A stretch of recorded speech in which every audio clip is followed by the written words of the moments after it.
Hello and welcome back friends. आज के इस वीडियो में हम वेदांत फिलोसॉफी के बारे में डिस्कस करने वाले हैं। आइए सबसे पहले हम वेदांत का मीनिंग समझ लेते हैं। वेदांत मीन्स वेद प्लस अंत, वेदों के अंत में आने वाला, वेदों का सार भी कह सकते हैं। देखिए यहाँ पे वेद का मीनिंग होता है ज्ञान और वेदों के अंत में आने वाला ज्ञान मीन्स वेदांत। वेदांत उपनिषदों को भी कहा जाता है। अगर हम पार्ट्स ऑफ वेदास देखेंगे तो उसमें संहिता, ब्राह्मण, आरण्यक, उपनिषद। तो उपनिषद ये सबसे अंत में आने वाला पार्ट है, इसलिए उसको वेदांत कहते हैं। सोर्स ऑफ नॉलेज, जैसा कि अभी हमने देखा, वेदांत फिलोसॉफी ये वेदों का सार है। वेदांत फिलोसॉफी का सोर्स ऑफ नॉलेज 4 वेद है: ऋग्वेद, सामवेद, यजुर्वेद और अथर्ववेद। पार्ट्स ऑफ वेदास 4 वेद 4 भागों में विभाजित है। पहला है संहिता, इसमें मंत्र दिए गए हैं।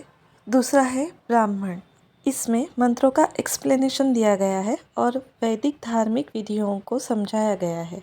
तीसरा है आरण्यक, इसमें वन तपस्या, उपासनाओं की विधि दी गई है। और अंतिम और सबसे महत्वपूर्ण भाग है उपनिषद, जो कि फिलोसॉफिकल डिस्कशन और स्पिरिचुअल टीचिंग है।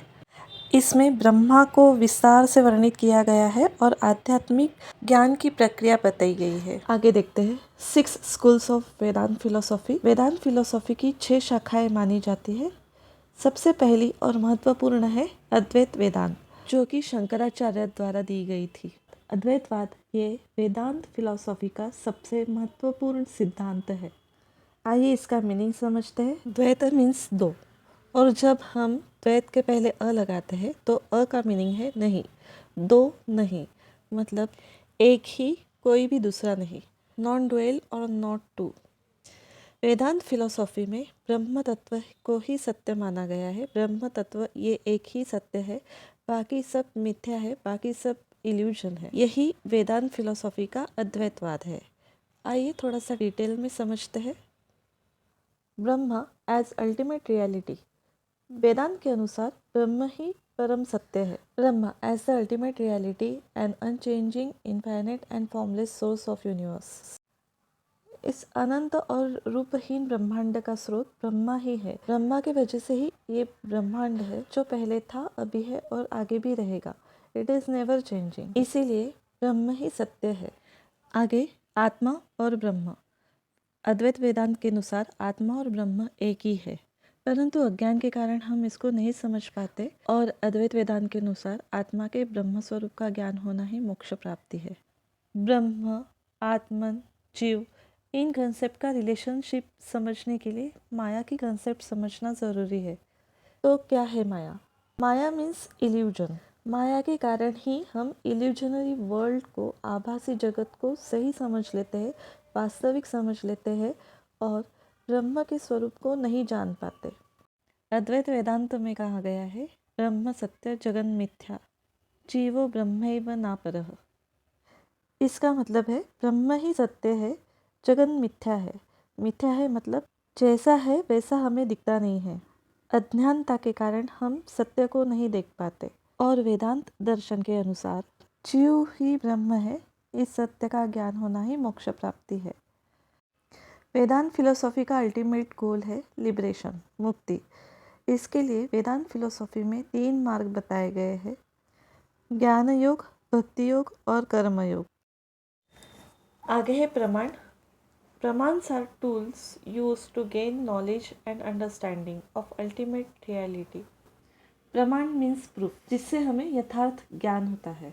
अद्वैत वेदांत में 6 प्रमाण माने गए हैं: प्रत्यक्ष, अनुमान, उपमान, शब्द, अर्थपत्ति और अनुपलब्धि। ये था अद्वैत सिद्धांत। आई होप आपको ये समझ में आया होगा। अगर डाउट्स होंगे तो कमेंट करके ज़रूर बताइए। आगे देखेंगे विशिष्टाद्वैत। शंकराचार्य के अद्वैतवाद के बाद रामानुजाचार्य द्वारा विशिष्टाद्वैत का सिद्धांत दिया गया। अद्वैतवाद के अनुसार जगत और जीव एक ही माना गया है, परंतु विशिष्ट अद्वैत में रामानुजाचार्य कहते हैं कि जीव ये ब्रह्मा का विशिष्ट भाग है। विशिष्ट अद्वैत में भी ब्रह्म तत्व को ही सत्य माना गया है, परंतु जीव और ब्रह्म एक नहीं है, तो जीव ये ब्रह्म तत्व का विशिष्ट भाग है। यही विशिष्टाद्वैत है। आगे है द्वैतवाद, जो कि माधवाचार्य द्वारा दिया गया है। द्वैत मीन्स दो। द्वैतवाद में दो तत्व माने गए हैं, गॉड और सोल, ईश्वर और जीव। द्वैतवाद के अनुसार ईश्वर और जीव अलग अलग है, दोनों में डिफरेंस है। आगे है शुद्धाद्वैत, जो कि वल्लभाचार्य द्वारा दिया गया है। इनके अनुसार ब्रह्म ये एक स्वतंत्र तत्व है, फ्री एलिमेंट है और ब्रह्मा से ही जीव और जगत की उत्पत्ति हुई है। इसमें भी दो एलिमेंट माने जाते हैं, ब्रह्म एक स्वतंत्र तत्व और जीव और जगत ये दो परतंत्र तत्व, इसलिए इसको शुद्धाद्वैत कहा जाता है। आगे है द्वैताद्वैत, जो कि निम्बकाचार्य द्वारा दिया गया है। द्वैताद्वैत के अनुसार द्वैत भी सही है और अद्वैत भी सही है, दोनों को यहाँ पे सही माना गया है, इसलिए इसको द्वैताद्वैत कहा जाता है। अंतिम है भेदाभेद, जो कि चैतन्य महाप्रभु द्वारा दिया गया है। भेदाभेद के अनुसार जीव और जगत इनमें भेद है भी और नहीं भी, इसलिए इसको भेदाभेद कहा जाता है। यही थी 6 स्कूल्स ऑफ वेदांत फिलोसॉफी। आगे देखेंगे एम्स ऑफ एजुकेशन। तमसोमा ज्योतिर्गमय, one of the aim of education is knowledge should be dispel doubts and darkness.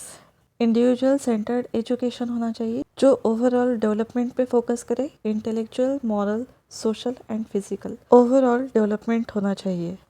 Natural surrounding में एजुकेशन होना चाहिए and education of mind which provides knowledge for creativity and cultural civilisation. Methods of teaching. Vedanta philosophy के अनुसार teaching और learning के कुछ steps इस तरह से है। पहला है हियरिंग, सुनना। दूसरा है प्रैक्टिस और रिसिटेशन, उसकी प्रैक्टिस करना, रिपीटेशन करना, उसको याद करना। थर्ड वन है अंडरस्टैंडिंग, समझना। फोर्थ है क्रिटिकल एनालिसिस। फिफ्थ है hand on learning and last है सेमिनार्स और arriving at conclusion. Role of teacher.